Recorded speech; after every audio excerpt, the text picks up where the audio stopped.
नमस्कार साथियों, स्वागत है आप सभी का हमारे इस बेहद महत्वपूर्ण वीडियो में। मैं हूं सुधीर। साथियों, आज हम एक ऐसे विषय पर गहराई से चर्चा करने वाले हैं जो हर भारतीय के दिल में गर्व और सम्मान की भावना भर देता है। आज का हमारा विषय है ऑपरेशन सफेद सागर। 1999 के कारगिल युद्ध के दौरान भारतीय वायुसेना द्वारा चलाए गए इस ऐतिहासिक हवाई अभियान ने न केवल युद्ध की दिशा बदली, बल्कि 18,000 फीट की ऊंचाई पर वायुसेना के शौर्य का एक नया इतिहास लिख दिया। साथियों, हाल ही में अगस्त 2026 में नेटफ्लिक्स पर operation Safed Sagar the untold story of the Kargil war नाम से एक 6 एपिसोड की वेब सीरीज रिलीज हुई है। आज के इस विस्तृत लेख में हम इस वास्तविक सैन्य ऑपरेशन की पूरी कहानी, इस पर बनी फिल्मों और सीरीज के विस्तृत रिव्यू और भारतीय सेना में वायुसेना के चित्रण का पूरा विश्लेषण बहुत ही सरल भाषा में समझेंगे। साथियों, सबसे पहले इतिहास के उस पन्ने को समझते हैं कि आखिर 1999 में कारगिल की बर्फीली चोटियों पर क्या हुआ था। मई 1999 में जब पाकिस्तान की सेना ने घुसपैठियों के भेष में भारत की खाली पड़ी नियंत्रण रेखा की ऊंची चोटियों जैसे द्रास, बटालिक और कारगिल पर अवैध कब्जा कर लिया, तो भारतीय सेना ने उन्हें खदेड़ने के लिए अपना थल सेना अभियान शुरू किया। लेकिन साथियों, 14,000 से 18,000 फीट की ऊंचाई पर सीधी चढ़ाई चढ़ना और ऊपर छिपे दुश्मन का सामना करना भारतीय सैनिकों के लिए बेहद कठिन था। ऐसे में 26 मई 1999 को भारतीय वायुसेना को मैदान में उतारा गया और इस हवाई अभियान का कोड नेम रखा गया ऑपरेशन सफेद सागर। दोस्तों, आपको यह जानकर हैरानी होगी कि 18,000 फीट की ऊंचाई पर लड़ाकू विमान उड़ाना कोई बच्चों का खेल नहीं होता। इतनी ऊंचाई पर हवा बहुत पतली होती है, जिससे जेट इंजन की पावर कम हो जाती है, विमान का लिफ्ट घट जाता है और बम गिराने का पारंपरिक सटीक निशाना चूकने का खतरा रहता है। इसके अलावा पाकिस्तान के पास कंधों से दागी जाने वाली स्टिंगर मिसाइलें थीं, जो कम ऊंचाई पर उड़ने वाले विमानों के लिए काल बन सकती थी। साथियों, ऑपरेशन के शुरुआती दिनों में भारतीय वायुसेना को भारी नुकसान और चुनौतियों का सामना करना पड़ा। 27 मई 1999 को बटालिक सेक्टर में उड़ान भर रहे फ्लाइट लेफ्टिनेंट के नचकेता का मिग 27 विमान इंजन बंद होने के कारण दुर्घटनाग्रस्त हो गया और उन्हें पैराशूट से दुश्मन के इलाके में उतरना पड़ा। उन्हें बचाने और उनकी लोकेशन का पता लगाने के लिए गोल्डन एरो 17वीं स्क्वाड्रन के flight commander squadron leader Ajay Ahuja अपने मिग 21 विमान से तलाशी अभियान पर निकले। खतरे की चेतावनी के बावजूद अजय आहूजा ने उड़ान जारी रखा, लेकिन दुश्मन की स्टिंगर मिसाइल ने उनके विमान को निशाना बना लिया।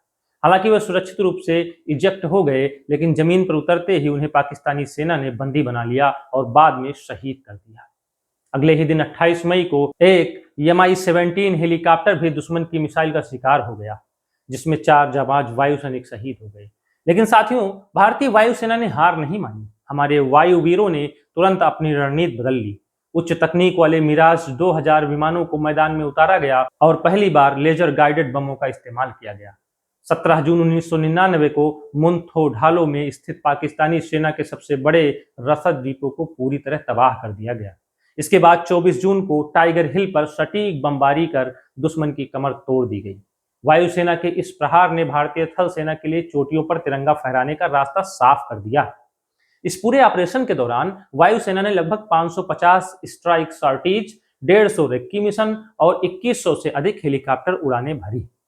अब बात करते हैं नेटफ्लिक्स की हालिया release web series operation Safed Sagar the untold story of the Kargil war की। साथियों, इस सीरीज को ओनी सेन ने निर्देशित किया है और इसके क्रिएटर कुशल श्रीवास्तव और अभिजीत सिंह परमार हैं।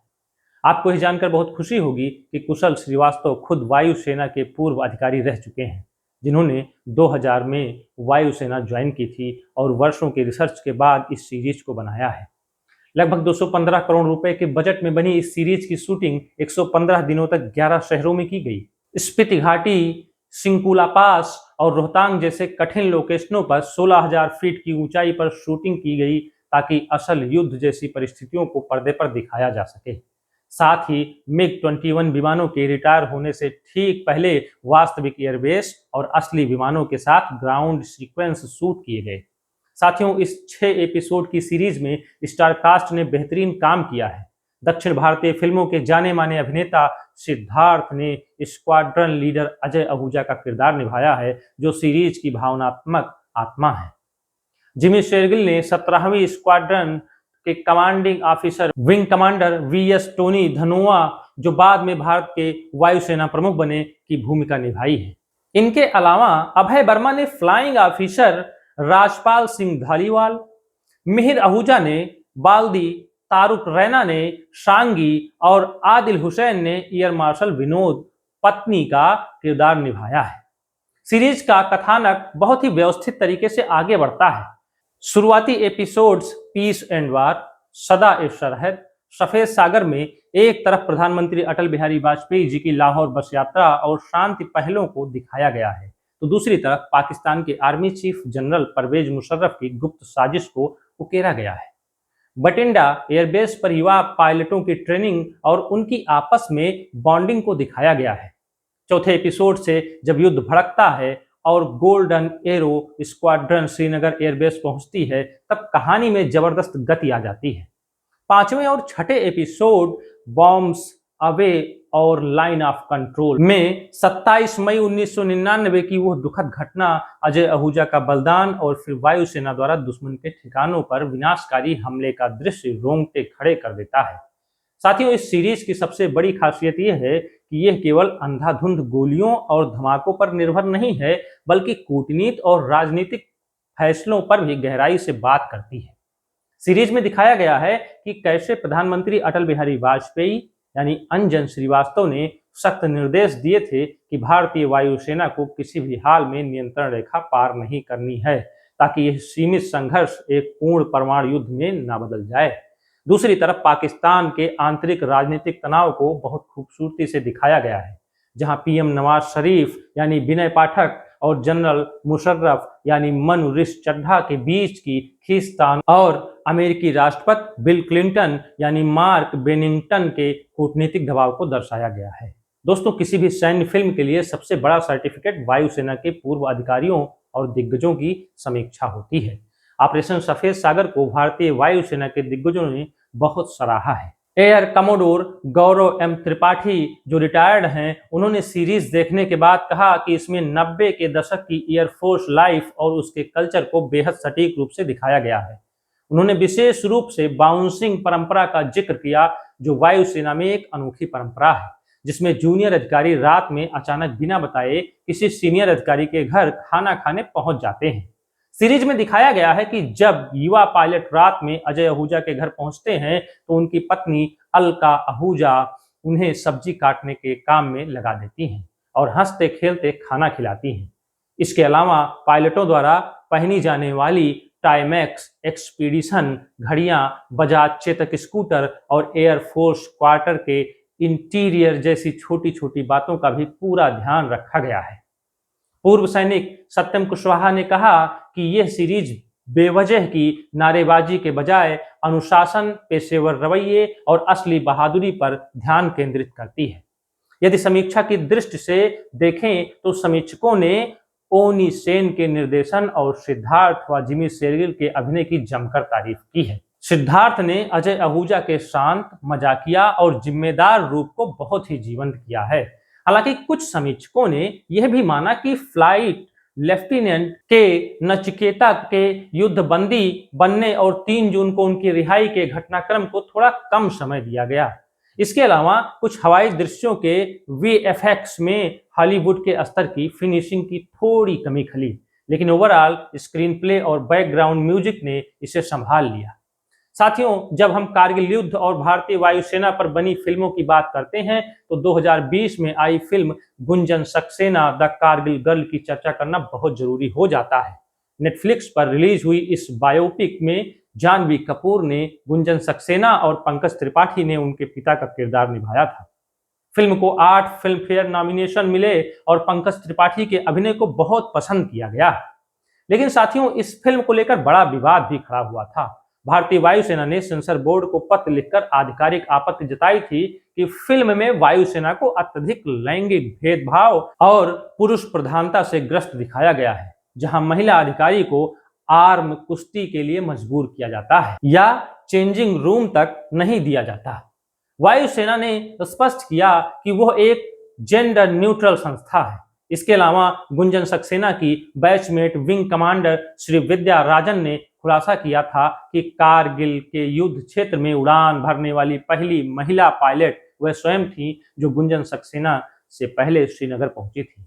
दिल्ली हाईकोर्ट में भी मामला गया, जिसके बाद गुंजन सक्सेना ने खुद हलफनामा देकर साफ किया कि संस्थागत स्तर पर उनके साथ वायुसेना में कोई भेदभाव नहीं हुआ था और वो दृश्य केवल नाटकीय प्रभाव के लिए बनाए गए थे।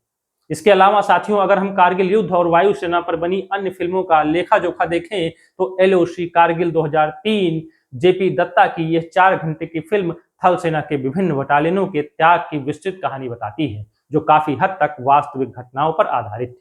लक्ष्य 2004 की बात करें तो फरहान अख्तर के निर्देशन में बनी ऋतिक रोशन की यह फिल्म कारगिल युद्ध की पृष्ठभूमि पर युवाओं के आत्मखोज और बहादुरी की एक बेहतरीन मिसाल मानी जाती है। अग्निपंख 2004 की बात करें तो जिमी शेरगिल स्टोरर यह फिल्म वायुसेना के पायलटों के दुश्मन के इलाके में बंधक बनने की काल्पनिक कहानी पर आधारित थी।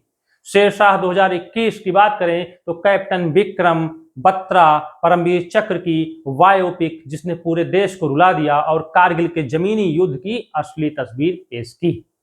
भुज द प्राइड ऑफ इंडिया 2021 और फाइटर 2024 की बात करें तो अजय देवगन की भुज और ऋतिक रोशन की फाइटर जैसी फिल्में बड़े बजट के एक्शन और वीएफएक्स पर अधिक केंद्रित थी, लेकिन ऐतिहासिक यथार्थवाद के मामले में ऑपरेशन सफेद सागर इन सब से काफी आगे नजर आती है। तो साथियों, कुल मिलाकर निष्कर्ष यह निकलता है कि ऑपरेशन सफेद सागर भारतीय वायुसेना के उस अदम्य साहस को एक सच्ची श्रद्धांजलि है, जिसे इतिहास की किताबों में अक्सर थल सेना के अभियानों के पीछे कम जगह मिलती थी। यह सीरीज हमें सिखाती है कि देशभक्ति का मतलब केवल चिल्लाना या नफरत फैलाना नहीं है, बल्कि कूटनीतिक संयम, संस्थागत अनुशासन और मातृभूमि के लिए अपने प्राणों की आहुति देने का जज्बा ही असली राष्ट्र धर्म है। उम्मीद है साथियों, आपको ऑपरेशन सफेद सागर की यह पूरी कहानी, इसका सिनेमाई सफर और सभी समीक्षाओं का यह विस्तृत विश्लेषण बहुत अच्छे से समझ आ गया होगा। यदि आपका कोई सवाल हो या आप किसी खास पहलू पर और चर्चा करना चाहते हो तो मुझे जरूर बताएं। धन्यवाद दोस्तों, जय हिंद।